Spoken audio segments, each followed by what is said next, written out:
Ester pasal 7 ayat 1 sampai 10 kita akan membaca pertanggapan.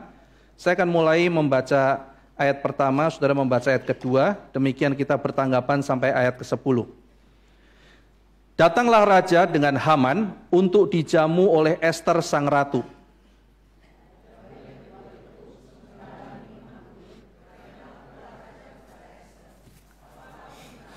Tu Ester, niscaya akan dikabulkan. Dan apakah keinginanmu sampai setengah kerajaan sekalipun akan dipenuhi? Maka jawab Ester sang ratu, ya raja, jikalau hamba mendapat kasih raja dan jikalau baik pada pemandangan raja, karuniakanlah kiranya kepada hamba nyawa hamba. Jadi ini permintaan dia. Atas permintaan hamba dan kedua, dan bangsa hamba atas keinginan hamba. Karena kami, hamba serta bangsa hamba telah terjual untuk dipunahkan, dibunuh dan dibinasakan. Jikalau seandainya kami hanya dijual sebagai budak laki-laki dan perempuan, niscaya hamba akan berdiam diri. Tetapi malapetaka ini tiada taranya di antara bencana yang menimpa raja. Maka bertanyalah Raja Ahasiweros kepada Ester sang ratu, siapakah orang itu dan di manakah dia yang hatinya mengandung niat akan berbuat demikian? Lalu jawab Ester, penganiaya dan musuh itu ialah Haman, orang jahat ini. Maka Haman pun sangatlah ketakutan di hadapan raja dan ratu. Lalu bangkitlah raja dengan panas hatinya daripada minum anggur dan keluar ke taman istana. Akan tetapi Haman masih tinggal untuk memohon nyawanya kepada Ester sang ratu, karena ia melihat bahwa telah putus niat raja untuk mendatangkan celaka kepadanya. Ketika raja kembali dari taman istana ke dalam ruangan minum anggur, maka Haman berlutut pada katil tempat Ester berbaring. Maka titah raja, masih jugakah ia hendak menggagahi sang ratu di dalam istanaku sendiri? Tatkala titah raja itu keluar dari mulutnya, maka diselubungi oranglah muka Haman. Sembah Harbona, salah seorang sida-sida yang di hadapan raja, lagi pula tiangnya dibuat Haman untuk Mordekai, orang yang menyelamatkan raja dengan pemberitahuannya itu telah berdiri di dekat rumah Haman, 50 hasta tingginya. Lalu titah raja, sulakan dia pada tiang itu. Kemudian Haman disulakan pada tiang yang didirikannya untuk Mordekai. Maka surutlah panas hati raja. Mari kita berdoa. Bapa di dalam surga yang agung yang mulia, kami ingin kembali berdiri di hadapan-Mu untuk boleh mencicipi dan mengecap keindahan-Mu. Dan kami percaya bahwa tanpa anugerah-Mu ya Tuhan, kami tidak bisa mengenal Engkau. Karena itu berikanlah pada kami anugerah yang melampaui emas, yang melampaui perak, yaitu pengenalan akan Engkau. Singkapkanlah hati kami, berikanlah kepada kami itu firman-Mu ya Tuhan, sehingga hati kami bergirang. Kami telah seminggu ini mungkin mencicipi banyak sekali berkat jasmani. Tuhan tidak lupa menurunkan mana, memberikan makanan bagi kami setiap hari, sehingga zaman kami ini bukan zaman yang kelaparan. Kami seringkali bergumul dengan kelebihan makanan. Kami melihat ya Tuhan banyak orang menjadi gemuk, obesitas dan sebagainya. Tetapi kami juga tahu bahwa kami hidup di zaman yang kering kerontang rohaninya. Banyak mengalami pergumulan. Karena itu kami meminta ya Tuhan, jangan hanya kenyangkan jasmani kami, kenyangkan jiwa kami. Beri kami makan ya Tuhan. Sebagaimana Tuhan memberi makanan kami jasmani, beri makanan pada jiwa kami. Dalam nama Tuhan Yesus Kristus kami berdoa. Amin. Saudara, kita akan membahas pasal 7 ini. Saya akan memberikan beberapa poin. Yang pertama, poin saya adalah mengenai makan. Kalau kita melihat di dalam kitab Ester, semua perubahan sejarah itu uniknya terjadi urusan makan-makan, saudara. Terjadi di meja makan. Ratu berganti itu urusan waktu raja sedang pesta, sedang makan-makan, mengundang Wasti, Wasti tidak datang. Maka kemudian terganti perubahan sejarah. Dan sekarang ketika Ester mau menyelamatkan sebuah bangsa dan berhasil, momennya adalah waktu makan-makan. Maka makan itu bukan cuma urusan bertahan hidup, saudara. Banyak orang yang filosofi hidupnya hidup itu makan. Nah, kalau kita hanya hidup untuk makan, maka kita melewatkan hal yang penting yang tercantum dalam Alkitab, bahwa makan itu bukan sekedar bertahan hidup. Nah, saudara, teologi mengenai fungsi makan untuk bertahan hidup itu namanya food as medicine. Jadi makanan sebagai obat. Dalam teori food as medicine, bahkan Bapak Gereja Agustinus juga menganut pandangan ini, food as medicine. Makanan itu hanya obat. Maksudnya begini, kita makan hanya kalau lapar. dan kalau saudara tidak lapar, saudara makan, Anda dosa gitu. Waduh, nyenek dosa ya Pak. Wah, aku diundang makan temanku dosa. Lah kalau saudara percaya ini, menurut mereka berdosa, saudara. Nah, akhirnya Agustinus memakai teori food as medicine ini dengan dalil bahwa memang makan itu hanya untuk bertahan hidup, maka kita makan secukupnya, di luar itu kita berdosa. Itu diterapkan nanti dalam seksualitas.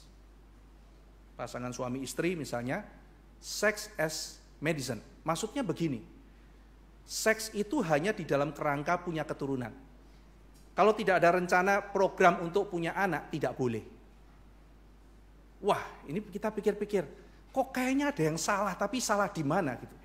Nah, mungkin kita bisa mengatakan, oke, kalau kita melihat di dalam fungsi makan kan nggak hanya ada fungsi bertahan hidup, tapi makan itu kan ada nuansa rekreasional, menikmati misalnya.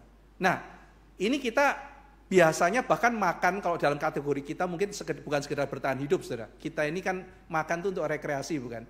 Saudara kalau mau acara keluarga yang paling gampang apa? Keluar makan kan?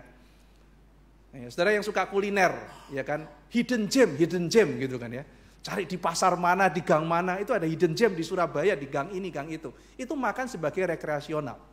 Nah, kita kan lihat iya ya ada unsur itu. Nah, kalau kita kembangkan lagi dalam misalnya pasangan suami istri, seks juga ada unsur rekreasional, bukan? Nah, di sini sampai di sini kita masih oke, itu setuju. Tapi apa yang Alkitab katakan tentang makan? Alkitab bahkan mengatakan lebih dari itu, saudara. Makanan bukan cuma sekedar bertahan hidup, makanan lebih dari sekedar rekreasional, makanan itu untuk mengingat Tuhan, saudara.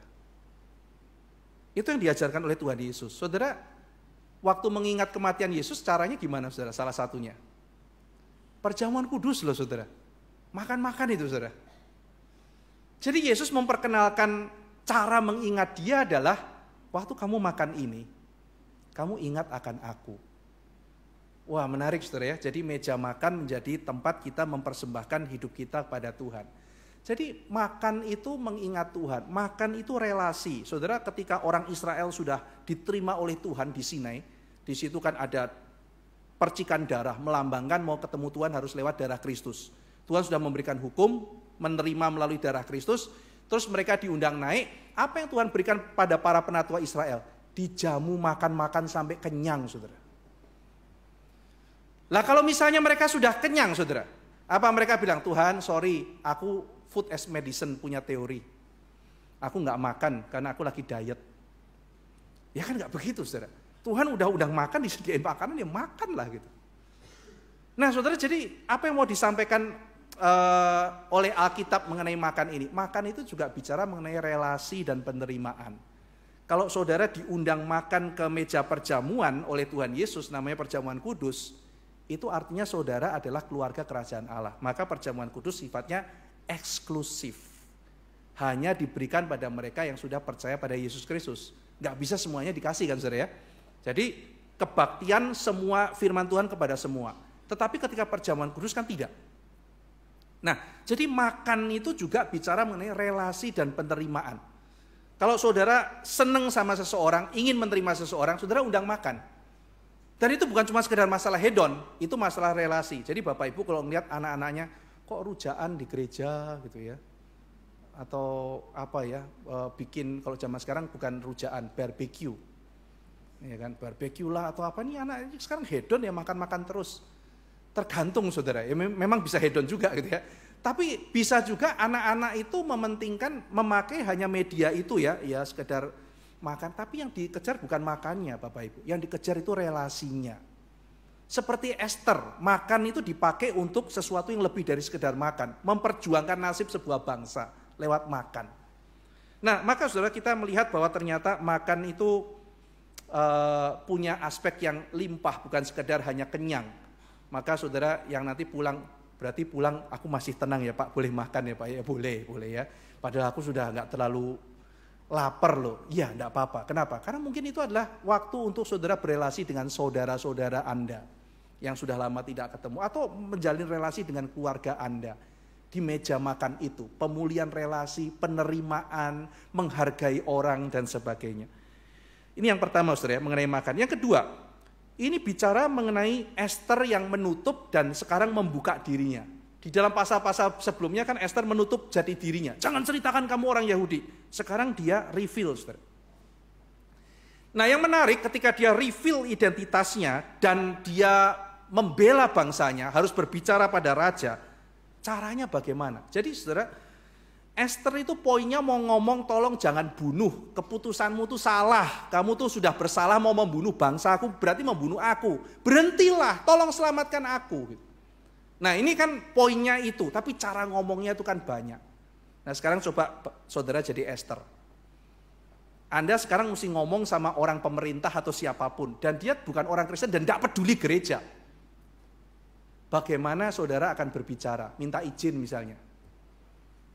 Ya, minta izin gereja atau ada sesuatu apa, saudara mau digusur atau bagaimana, Anda mesti bicara sama orang pemerintah. Kemarin saya bicara sama orang pemerintah, ada satu sekolah di kampung mau digusur karena sekolah Kristen. Ya. Mau bicara gimana saudara? Yang pertama, Ester tidak konfrontasi. Di mana peran pemerintah? Hei raja, kamu ini loh, kamu melakukan kesalahan besar, blunder kamu, bertobat kamu. Kira-kira Ahasiweros akan seperti apa kalau dibegitukan, saudara? Apa ter? Kamu raja yang blunder, keputusanmu ngawur. Di mana bijaksanamu? Ester, ya kamu terakhir kali ya ketemu saya ya, masuk ke Keputren. Ya, kalau orang Jawa kan Keputren gitu ya. Masuk ke istana buat ratu aja, sudah. Kenapa? Karena waktu dikonfrontasi raja akan malu, raja akan marah. Dan harga dirinya akan direndahkan. Ingat saudara, Ahasiweros bukan raja baik. Ester tidak konfrontasi raja. Yang kedua, dia bahkan juga tidak konfrontasi Haman langsung di depan raja. Apa permohonanmu Ester? Saya minta Haman dihukum. Loh, kok Haman mesti dihukum? Karena dia jahat. Kenapa Haman jahat? Dia mau bunuh orang Yahudi. So what Ester kalau dia bunuh orang Yahudi, kenapa dia jahat? Dia mau bunuh bangsa itu. So what Ester? Saya pemerintah atas 172 provinsi, hilang satu no problem. Masih ada 171. Emang kenapa Ester? Nah, dia mesti bicara sama raja yang tidak peduli, Ester. Satu lenyap, it's okay Ester. Kenapa Haman harus jahat? Dia bayar Ester. Dia bayar triliunan untuk ini. Dia kasih kas ke negara, hapuskan saja. Saya untung Ester, saya nggak salah. Tapi dia membunuh, ya kamu mungkin lagi sensi sama Haman, Ester. Ya Haman gak gitu-gitu amat kok. Sudahlah, masalah personal diselesaikan personal. Salah kak saudara, gak bisa. Yang ketiga, Ester gak menyatakan dengan self pity juga. Raja, kenapa? Kamu gak sayang aku? Loh kenapa ter? Emang gitu, semua laki-laki sama aja, gak peduli raja, gak peduli pengemis. Gitu ya, nggak sayang ya. Loh emang kenapa? Pikir sendiri. Loh gitu sih gitu ya. Raja bisa apa-apaan sih kamu gitu kan ya. Ngambek saudara. Pokoknya kalau gitu aku nggak mau main lagi. Loh kamu yang ngundang saya gitu kan. Kadang-kadang kita tuh ngambek sama Tuhan.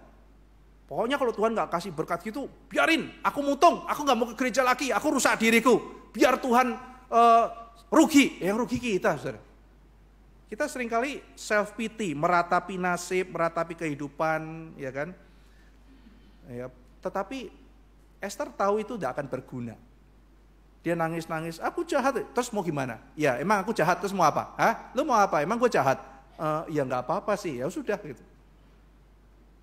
Maka 3 cara itu nggak dipakai. Cara apa yang dia pakai, saudara? Nah ini kita lihat ya. Ternyata kita perlu bijaksana juga, kontennya benar.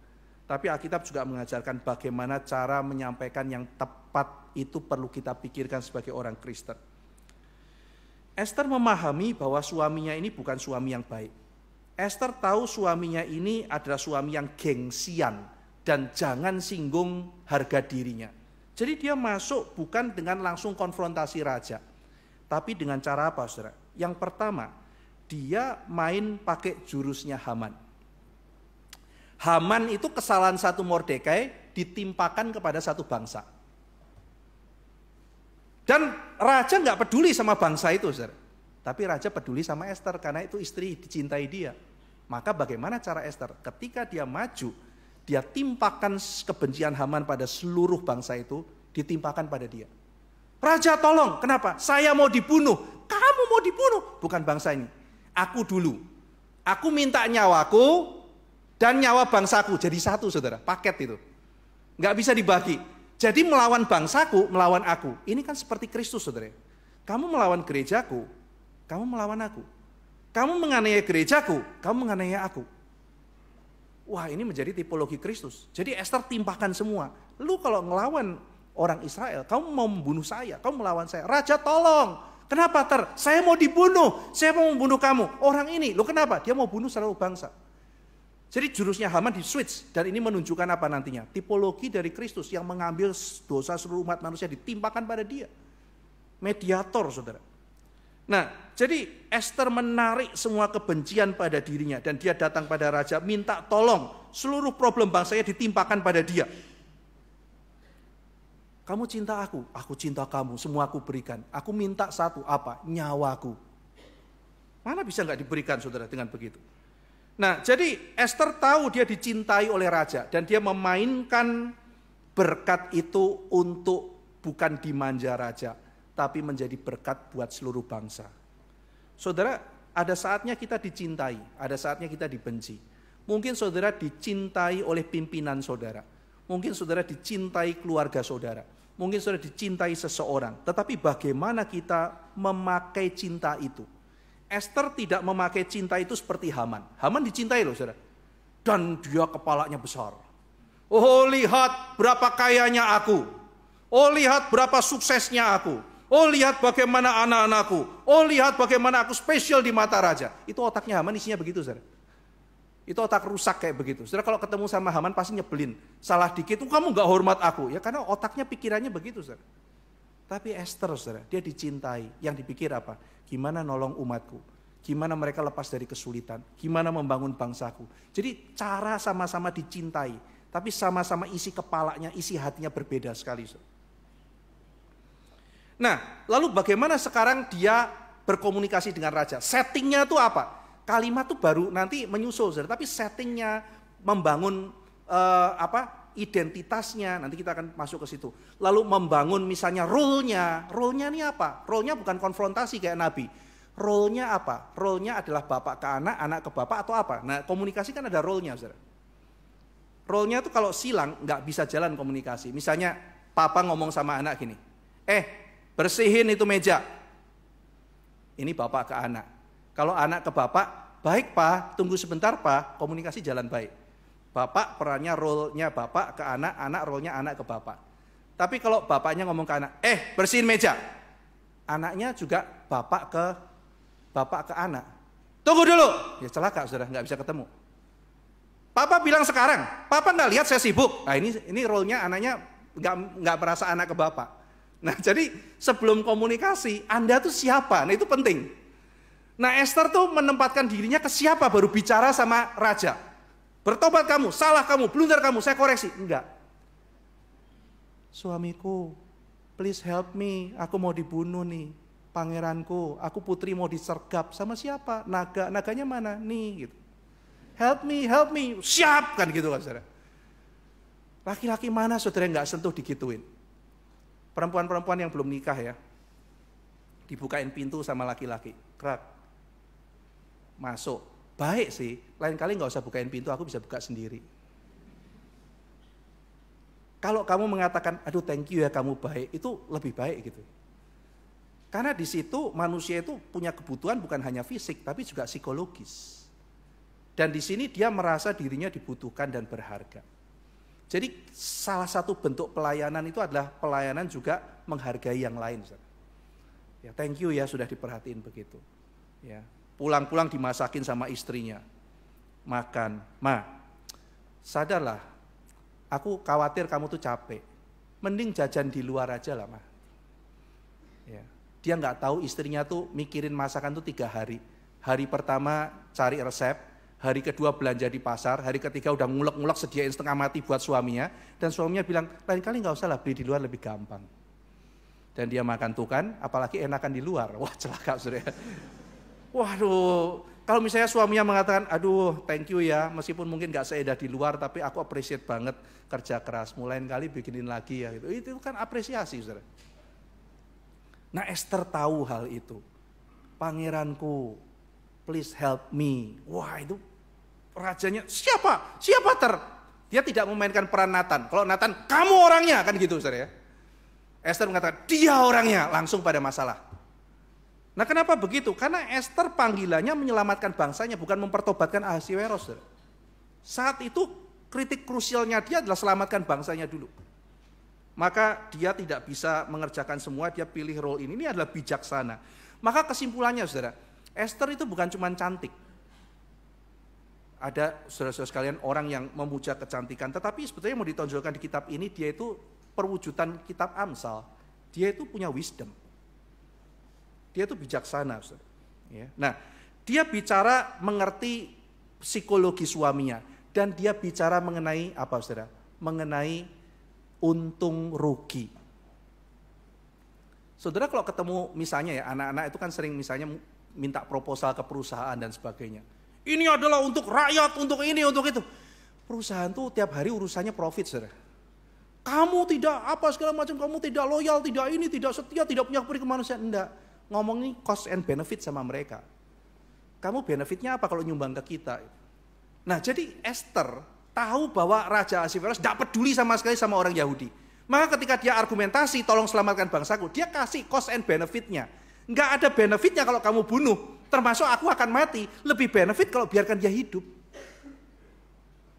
Wah, kita kadang-kadang pikir ya, ada orang punya wisdom seperti ini ya. Nanti kita akan lihat saudara, ini sebetulnya dia dapat wisdom dari mana. Itu nanti kita akan dalam pasal berikutnya akan kelihatan, sekarang belum sampai di situ. Nah, jadi saudara sekalian dia bicara mengenai analisa, lebih untung, bangsa ini dijual lebih untung, jadi lebih baik jangan dibegitukan raja. Lebih baik dibiarkan hidup saja.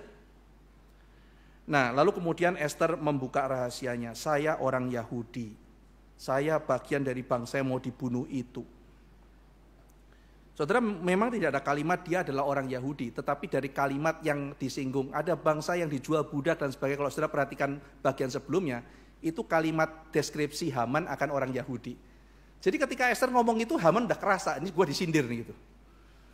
Ya, jadi dia pakai istilah itu. Nah, jadi ketika dia membongkar, dia tadinya kan menutup identitas, sekarang dia membuka identitasnya. Ketika dia membuka identitas, dia sekaligus menemukan identitas baru. Esther tuh ratu, saudara. Apa dalam isi otaknya dia? Saya ratu, saya jangan diperlakukan sembarangan. Enggak, saya adalah orang Yahudi yang menderita itu. Dia mengidentikan dirinya dengan sekelompok orang bangsanya yang menderita. Ini seperti Musa, seperti Kristus. Musa itu meskipun dia pangeran, saudara, ketika lihat ada bangsanya dianiaya sama mandor, kan harusnya biasa aja. Dia belain loh saudara. Kenapa dia belain? Karena Musa pikir identitasnya, saya adalah seperti orang yang menderita itu. Jadi bukan karena dia dibuang, dia identifikasi dengan orang Israel. Tapi saat dia sudah jadi pangeran pun, dia punya identifikasi, saya identifikasi dengan orang yang menderita. Ini muncul di Kisah Rasul. Musa meskipun punya segalanya, dia lebih pilih menderita bersama umat Tuhan. Ini namanya identifikasi di dalam jati diri. Nah saudara, identifikasi diri seperti apa? Oh saya orang yang begini. Saudara tidak akan bisa melayani dengan baik. Tapi seperti Esther, saya ini seorang yang di bawah, saya mau menderita bersama dengan umat. Seperti Kristus saudara. Ada satu bapak bilang, Pak Ivan, saya ini kan tokoh masyarakat, saya terhormat begini. Masa saya melayani kayak yang lain, jadi kolektan asyir apa segala macam. Kasih saya pelayanan yang the best. Saya pikir, saudara, ada beberapa lapisan. Yang pertama, ya pasti. Kalau ada orang yang punya potensi begitu besar. Sayang kan kalau pelayanannya cuman hanya sekedar yang biasa gitu. Satu sisi begitu, tetapi bukankah secara alamiah sama-sama pelayan Tuhan saudara? Kalau kita lihat sama pelayan punya potensi, pasti kita akan percayakan juga kepada dia kok. Cepat atau lambat, begitu kan saudara ya? Nah tetapi lapisan berikutnya, saya ini kan orang terhormat di masyarakat, masa saya melayani kayak begitu? Jangan-jangan dia mau shortcut, atau dia merasa identifikasinya diri tidak seperti orang di bawah. Saya tidak mau identifikasi diri, padahal Yesus Kristusnya sendiri begitu saudara. Dia cuci kakinya Petrus, saudara. Yesus pencipta dunia ini loh. Kan dia bisa bilang, Petrus, ya Tuhan, kamu mau saya cuci kaki? Oh enggak, jangan Tuhan. Cuci kaki teman-temanmu, jorok gitu, bau gitu. Enggak pakai kaos kaki apa gitu. Masa saya suruh cuci kaki? Cuci kaki atas namaku ya, siap gitu kan. Dia cuci kakinya gitu. Yesus cuci kaki sendiri sampai Petrus sungkan. Jangan guru, kamu kalau nggak dicuci nggak bisa bersih. Kamu nggak bisa selamatin diri, saya harus melayani kamu. Kalau enggak, kamu nggak diselamatkan. Tuhan saja melayani kita loh saudara. Terus saya renungkan kalimat Bapak itu, saya ini orang masyarakat, saya nggak bisa melayani di situ. Satu sisi, ya ada benernya, ada nggak benernya. Saudara, saya pernah ketemu satu orang yang cerita, Pak Ivan pendeta di gereja ini. Iya. Pak, ada orang dia sebut tokoh masyarakat. Itu anggota Bapak bukan ya? Dia bukan anggota tapi dia sering kebaktian di tempat kita. Istrinya yang anggota, saya bilang gitu. Oh Pak, ini yang dia cerita ini orang besar saudara. Kalau saudara saya sebut namanya, banyak saudara pasti tahu. Dia orang di perusahaan, orang di pemerintah dan sebagainya. Orang yang sangat sukses. Pintar sekali, lulusan luar negeri dan sebagainya. Lalu dia bilang, aku ini pernah diajak orang datang gereja GRI Pak. Waktu itu aku masuk, aku lihat situasi mulai jam karena orang banyak masuk. Terus ada orang yang atur-atur parkir dan aku terkejut, itu bosku Pak. Pakai putih hitam, begini-begini. Aku sampai ngumpet gak berani buka kaca. Sungkan aku Pak, masa bosku ngatur parkir Pak. Aku baru ngelihat begitu. Terus dia mulai pikir. Nah ini yang menarik saudara. Berarti yang diperjuangkan oleh bosku di situ itu benar ya. Kalau ada orang yang sukses di masyarakat, melayani di dalam gereja, bahkan pelayanan sederhana, pasti yang dia abdi itu adalah sesuatu yang mulia dan yang benar. Justru saudara, ketika orang seperti Esther mengidentikan dirinya ke bawah, bukan dia kehilangan kemuliaan, dia membesarkan nama Tuhan.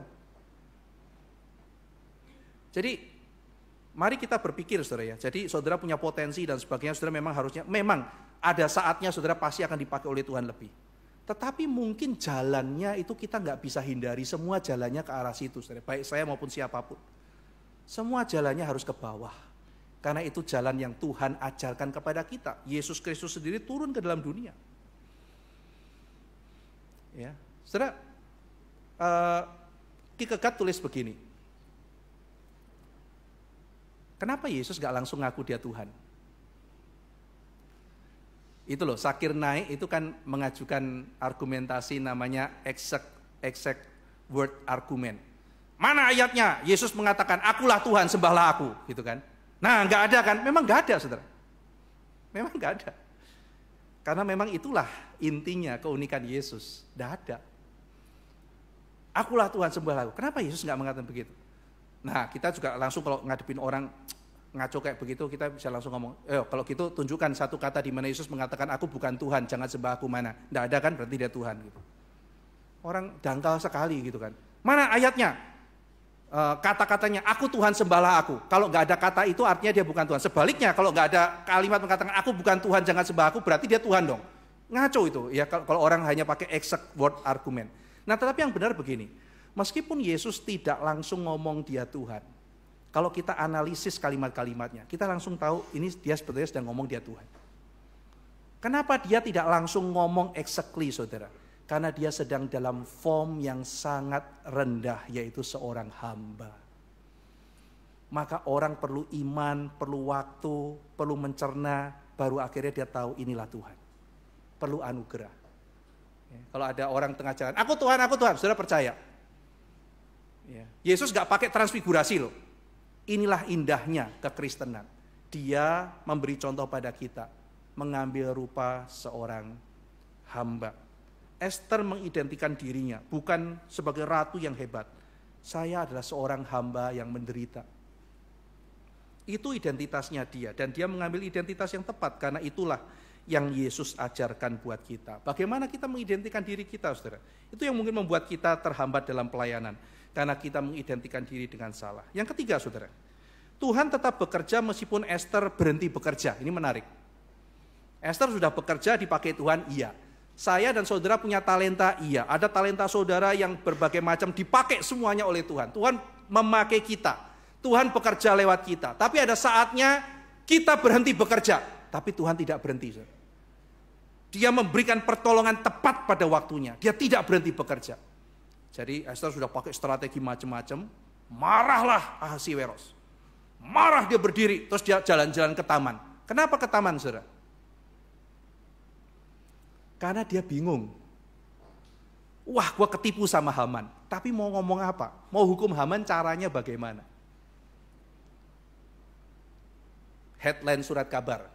Seorang raja ketipu sama ratunya sendiri. Terus uring-uringan. Haman yang dikorbankan. Persia Pos. Tribun Persia. Semua ngomong kayak begitu. Wah, ini gimana gitu. Nah, maka dia keluar, dia bingung dia mau gimana. Nah, Haman tahu, dia kan kenal raja, mati aku. Dia bangun, mungkin karena ketakutan lututnya masih gemetar, dia kejelungup, saudara. Bluk nabrak Ester, blubrak gitu kan ya. Peraturan kerajaan, saudara, jarak antara ratu dengan orang lain itu adalah 7 langkah. Nggak boleh lewat 7 langkah. Jadi waktu makan minum pun itu Haman di sana, Ester di sini, harus 7 langkah. Itu peraturan untuk putri atau raja Persia. Nah mungkin dia, tolong ratu, kejelungup, ada satu lukisan menggambarkan Ester yang rasanya lagi terganggu dan Haman lagi begini. Raja begitu masuk, kurang ajar. Masa, kata Alkitab tadi, dia mau menggagai istriku di depan aku. Wah ini headline ini. Ya, percobaan asusila terhadap istri raja, oh udah pasti mati ini. Orang 7 langkah aja, harusnya batasnya 7 langkah, kok ini dekat. Wah raja langsung menemukan alasan, hukum mati. Langsung kemudian dia ditutupi kepalanya, lambang apa? Dia pasti akan mati. Jadi Tuhan bekerja, saudara. Bahkan di tengah-tengah Ester sudah habis rencananya, maka Tuhan menyempurnakan itu. Demikian juga dengan kita, saudara pikir berbagai macam hal, saudara melayani, tapi ada saatnya mentok kita nggak bisa berbuat apa-apa. Bukan berarti Tuhan berhenti bekerja. Dia akan menyempurnakan apa yang kita kerjakan. Itu yang ketiga. Yang keempat, saudara. Bagian ini menceritakan kembali humor seperti yang kita sudah bahas di minggu-minggu sebelumnya. Ini kitab humor, saudara. Dan kalau saudara membaca buku Kierkegaard berjudul Training in Christianity, dia membahas mengenai humor Kristen. Jarang kan ada yang membahas mengenai Kristen dan humor. Kierkegaard membahas itu, mengenai humor Kristen. Dia menceritakan begini, humor Kristen itu bukan humor dengan tipe superioritas. Superioritas itu begini, saudara. Misalnya ada orang kepleset kulit pisang. Gubrak, kita ketawa. Kenapa? Karena kita merasa superior. Lebih hebat dari dia. Nah, kan banyak ya di Indonesia ini humor-humor superior. Kejebur got, ya kejebur got. Terus kita ketawa gitu kan. Lagi ngechat, ya kan. Chatnya jatuh, kena kepala orang, kita ketawa. Kalau di TV itu orang dipukul pakai stereofoam. Terus ketawa, dilempar styrofoam mulutnya, batuk-batuk gitu, terus kita ketawa, begitu kan saudara ya. Itu namanya humor superioritas. Kierkegaard mengatakan humor Kristen biasanya enggak gitu, enggak ada kan saudara. Maka tertawalah Elia, kenapa? Karena ada orang kepleset kulit pisang gitu ya. Paulus ketawa karena Petrus keserimpet, enggak ada kayak begitu saudara. Enggak ada tuh humor superioritas, kita tertawa karena ada orang kejebur got, enggak ada, yang ada kita tolongin. Jadi humor Kristen, kata Kierkegaard, itu bukan superioritas, tetapi humor kekristenan itu biasa berkait dengan kontradiksi. Dengan kontradiksi. Jadi justru karena kontradiktif, lucu. Misalnya kata Kierkegaard, mungkin saudara tidak akan tertawa, tapi sebetulnya ini humor. Humor tingkat tinggi. Kata Kierkegaard, waktu dipanggil siapa diselamatkan, yang muncul aku, pendosa ini. Itu lucu dan konyol, yang memaju bukan Sokrates, bukan siapa, tapi saya yang berdosa ini kok yang diselamatkan. Itu lucu. Itu humor dari Tuhan bahwa saya ini yang diselamatkan. Saudara mungkin pernah ketemu orang yang saudara sangat sayang, tapi saudara juga ketemu orang yang sangat geting banget. Saudara getingnya luar biasa. Nah ini saudara tahu apa itu geting gitu ya. Itu benci yang sampai ting, saya ting gitu ya, geting. Getingnya minta ampun gitu ya. Tapi tiba-tiba waktu hari terakhir dia diselamatkan saudara. Itu kan wah orang kayak dia, ya, kira-kira kayak begitu. Ironi gitu. Tapi ketika kita lihat diri kita, bukankah lucu? Manusia jahat kayak saya kok diselamatkan. Itu humor seperti itu. Jadi ironi itu sebuah humor saudara. Nah dan di dalam bagian ini kan kita melihat saudara ya, humor-humor yang saya sudah pernah sampaikan. Raja paling berkuasa, memerintah 172 provinsi, nggak bisa ngatur istrinya. Ini kan lelucon gitu. Raja yang katanya bijaksana, apa-apa minta nasihat sama penasehatnya. Raja yang katanya mau menutupi dengan strateginya, menutupi aibnya, malah aibnya disebar ke seluruh provinsi. Ya, hati-hati pemberontakan mak-mak sedunia yang itu kan ya. Itu konyol sekali gitu. Jadi kadang-kadang kita melihat kontradiksi-kontradiksi itu ada perspektif humornya. Nah, jadi kalau saudara mengingat bagian ini kan bagian tragedi saudara. Ini kan orang mau dibunuh. Jadi sekarang orang Yahudi itu sedang mentertawakan masa lalunya. Ini tuh setara dengan Holocaust, setara dengan trauma Indonesia misalnya G30 SPKI. Mereka melihat ke belakang dan mentertawakan saudara. Lucu nih, komedi nih cerita ini. Bayangkan, satu bangsa mau dibunuh jadi komedi. Saudara. Kenapa? Karena ada satu cara yang kita sebagai orang Kristen, ada satu cara untuk melihat banyak polaritas dalam kehidupan ini, yaitu perspektif humor, dan ini seringkali hilang. Coba kalau apa-apa saudara, kita lihat juga dalam perspektif humor, kita jarang berantem. Saudara. Ya saya pernah kasih contoh Sokrates kan.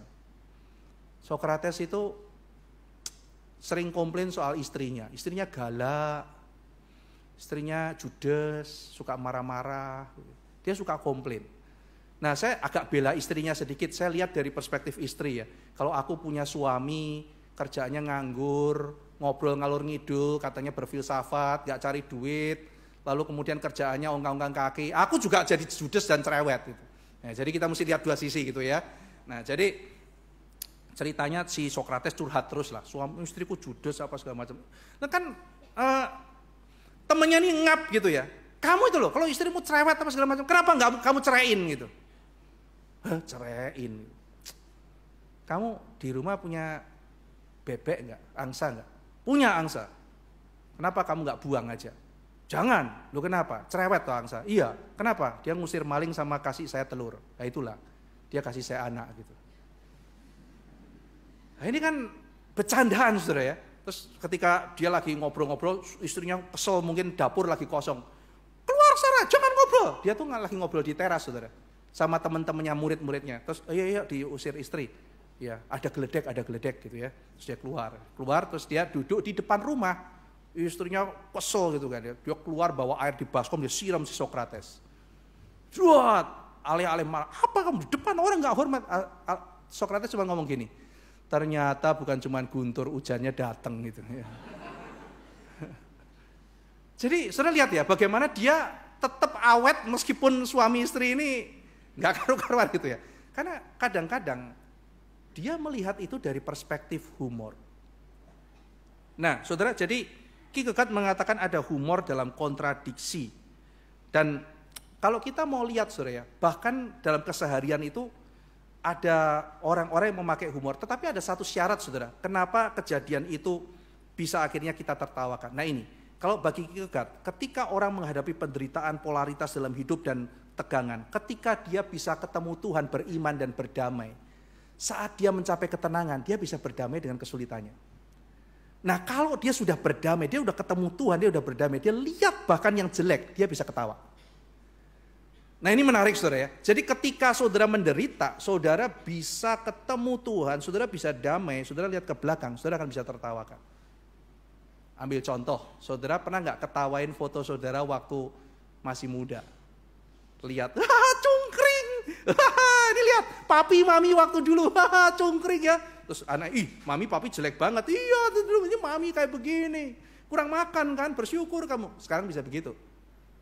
Coba dulu saudara. Wah jelek banget kamu, nangis ya. Kenapa aku jelek banget? Sekarang dia sendiri yang ngatain, gue jelek banget ya, gue bisa kayak begini ya gitu. Berarti saudara sudah berdamai.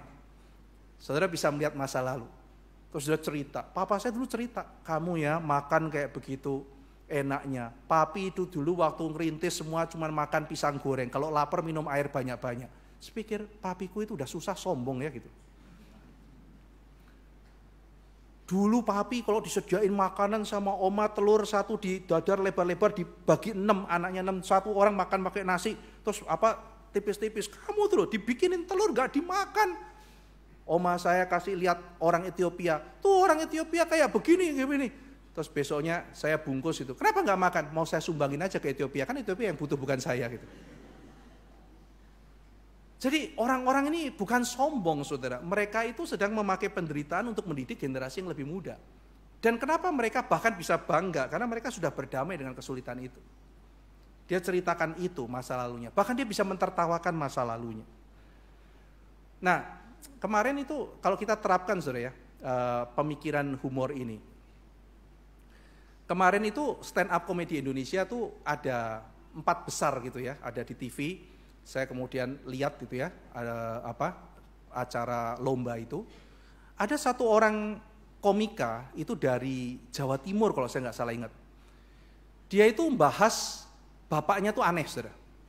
Jadi temanya tuh bapaknya tuh aneh-aneh gitu, jadi kelakuannya aneh. Nah gini, menariknya begini, premisnya ya, bapak saya bukan bapak yang baik. Bapak saya mendidik dengan penuh kekerasan. Ya, jadi premisnya itu, bapaknya itu keras, bukan penuh cinta kasih dan sebagainya. Ya, dia bilang kalau zaman sekarang misalnya ada anak yang megang barang mau mecahin, kan dibilang, anak, no, nggak ada yang begitu. Bapak saya pasti akan langsung gebuk gitu ya. Jadi premisnya itu. Tapi setupnya dia udah cerita ya. Bapak saya itu penuh kekerasan gini-gini. Punchline-nya apa? Tapi karena bapak saya keras, saya materinya bagus. Coba kalau bapak saya baik, materi saya nggak ada. Jadi dia bilang aku bisa punya banyak cerita lucu ya gara-gara bapakku itu aneh gitu. Maka Pak sekarang teruskan keanehanmu. Nah ini kan kontradiksi kan saudara ya. Jadi bukan Pak bertobatlah Pak terus aneh, karena kalau lu berhenti aneh gua nggak ada bahan gitu. Lah ini kan dia bisa berdamai karena dia bisa menemukan tujuan, bahkan penderitaannya tuh dengan satu tujuan. Dia berdamai dan dia bisa ketawain bapaknya yang aneh itu. Terus dia bilang lagi, bapak saya itu ya, saya bongkar aibnya. Premisnya saya ini ikut stand up nih balas dendam. Saya ceritain ke seluruh Indonesia aibnya bapak saya. Nah itu set upnya ya, saya ceritain gini-gini biar bapak saya malu. Punchline-nya, bapak saya kemana-mana tunjukin videonya, saya jadi bahan loh gitu. Dia malah jadi bangga, jadi star syndrome katanya dia. Nah jadi sudah lihat ya, ini namanya kontradiksi. Itu berarti orang ini memakai panggung itu untuk katarsis, pembersihan jiwa, dia pelepasan emosi, dia sudah berdamai. Maka seluruh keanehan bapaknya itu adalah sebuah hal yang lucu bagi dia. Jadi saudara perhatikan ya, kalau Anda sudah ketemu Tuhan, Anda berdamai, Anda lihat semua kejadian di belakang, saudara bisa mentertawakan itu. Dan ketika sudah bisa mentertawakan, tandanya saudara sudah berdamai. Tapi kalau belum berdamai, udah bisa ketawa. Saudara berani ketawain korban G30 SPKI? Saudara berani mentertawakan ada penculikan aktivis 98 yang sampai sekarang belum ketemu? Kita nggak bisa ketawa terhadap semuanya itu, saudara. Nah inilah doa saya dan doa saudara harusnya. Kita berdoa suatu hari bangsa kita bisa mentertawakan masa lalunya yang kelam. Seperti orang Israel bisa mentertawakan peristiwa genosida Haman, maka mungkin kita perlu keadilan Tuhan dinyatakan. Sehingga suatu hari kita bisa tertawakan kasus Marsinah, kasusnya si Munir, kasus-kasus kejahatan HAM yang lain. Ketika itu menjadi komedi, artinya ada keadilan ditegakkan, ada penghiburan yang diberikan. Saudara-saudara sekalian, ada juga ya satu komika yang saya lihat itu, saya analisis pakai teori Kierkegaard. Dia bilang begini saudara, saya jujur ya, habis itu dia bohong terus saudara. Tapi ketika orang mengatakan saya jujur dan ternyata dia bohong, kenapa kita ketawa? Kalau kita dibohongin, tidak mungkin kita ketawa saudara. Pasti kita akan marah. Saudara nggak ada yang akan tertawa, Pak, saya udah tipu kamu 10 juta, hahaha. Terus kita ketawa, wah hebat kamu ya, gue ketipu 10 juta, nggak ada saudara. Jangankan 10 juta, 10.000 pun kita marah besar kalau namanya ketipu. Kamu penipu gitu kan ya. Nah kenapa tertawa? Karena saudara, misalnya dia ngomong gini, aku jujur ya, aku punya istri nggak pintar masak. Mungkin benar, mungkin nggak. Istriku kalau masak selalu improve dan nggak enak. Mungkin benar, mungkin nggak. Kali ini aku bilang jangan improve, pakai bumbu instan aja, bikinin aku nasi goreng. Dia nurut, dia bikin nasi goreng pakai bumbu. Tapi aku makan kok nggak enak. Ternyata dia pakai bumbu instan sayur asem untuk bikin nasi goreng. Sampai di sini kita masih percaya. Mungkin benar, mungkin enggak. Akhirnya dia ngulek bumbu. Muternya kenceng, ditaruh di air, dia sampai ke Kalimantan gitu. Sampai di sini kita pasti percaya, pasti lu bohong. Jujur loh, sampai ke Kalimantan dia ngomong begitu. Dan orang ketawa. Menarik ya. Bagaimana kita menjelaskan secara filsafat kejadian simpel sehari-hari semacam ini. Ini yang terjadi begini, saudara. Pertama, dia mengatakan klaim saya jujur. Yang kedua, kalimatnya semua bohong. Apa yang terjadi, saudara? Kalimat verbalnya bohong, tapi komunikasi itu ada dua. Nah, ini yang dia manfaatkan. Yang pertama, komunikasi verbal, ada komunikasi non-verbal. Verbalnya sedang bohong, non-verbalnya sedang ngomong, hey, gue lagi bohong nih. Jadi aku jujur bahwa aku sedang bohong. Jadi kejujuran untuk mengakui kebohongannya. Ini adalah paradoks dan kontradiksi. Menjadi sebuah set, orang bisa ketawa dengan lepas. Kenapa? Karena gue tahu lu bohong. Dan lu jujur bahwa lu bohong. Nah, ini namanya komunikasi nonverbal. Saya nggak tahu dia mikir kayak begini apa enggak. Tapi itu analisisnya seperti itu. Ya. Kontradiksi itu lucu suatu ketika. Demikian saudara, suatu hari mungkin ketika saudara sedang susah. Tuhan, aku lagi susah. Saudara terus bergumul. Mungkin suatu hari ketika saudara lihat balik hidup Anda mulai bisa tersenyum. Kenapa? Karena saudara lihat, ketika aku berdamai dengan Tuhan, ada humor. Tidak semua humor membuat kita terpinggal-pinggal. Tapi mungkin membuat kita tersenyum dan melihat Tuhan memang betul. Cara engkau bekerja itu luar biasa. Penuh kontradiksi, penuh dengan kesulitan. Tapi di belakang itu ada penghiburan buat kita. Yang terakhir saudara. Esther itu membongkar Haman. Dialah orangnya, Haman the wicked, Haman yang jahat itu. Haman yang otaknya keagungan diri, kehebatan diri. Nanti saudara kita akan masuk dalam pasal-pasal berikutnya anak-anak Haman. Nanti disebutin nama anaknya satu-satu. Saudara nama anaknya itu lucu-lucu, gak ada yang benar. Ada yang namanya self-pity, self-righteous. Saudara kalau kasih nama anak kayak begitu gimana gak rusak gitu kan ya. Nanti menarik nama anak-anak Haman itu. Kita akan bahas ya. Jadi itu yang di dalam keluarganya dia. Nah saudara, ketika Esther membongkar Haman, bukankah seringkali kita juga punya Haman-Haman itu? Meninggikan diri, ya, kehidupan yang arogan, tidak seperti yang Alkitab ajarkan seperti Kristus yang turun ke bawah sebagai manusia. Tidak seperti itu. Maka mari kita membuang Haman di dalam diri kita. Mari kita kembali kepada Kristus. Mari kita melayani dengan sukacita, mencari wajah Tuhan. Dan menjalankan kehidupan ini meskipun ada banyak kesulitan dengan pengharapan dari Tuhan. Mari kita berdoa. Bapa dalam surga, kami percaya bahwa mengikut Engkau itu penuh dengan keindahan, meskipun sekarang mungkin kami mengalami berbagai macam kesulitan. Tapi ketika kami mendapat penghiburan dan perdamaian dengan Engkau, suatu hari kami akan bisa melihat ke belakang dan percaya bahwa semua rencana-Mu itu indah. Dan Tuhan bukanlah Tuhan yang tidak ada selera humor. Hanya saja mungkin untuk memahami humor-Mu yang demikian tinggi, kami perlu iman dan kami perlu penyerahan diri.